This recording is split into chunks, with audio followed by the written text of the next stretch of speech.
خبر شامل کرتے ہیں منڈی بہاولدین سے۔ ڈپٹی کمشنر طارق علی بسرا کا تحصیل کمپلیکس ملکوال کا دورہ۔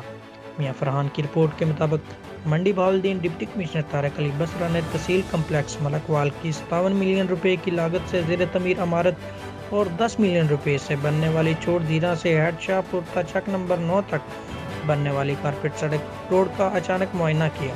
انہوں نے تعمیراتی مٹیریل کے معیار اور مقدار کو بھی چیک کیا اور اس حوالے سے بعد تکنیکی رکاوٹوں کو دور کرنے اور مسائل کے حل پر ضروری ہدایات بھی جاری کی۔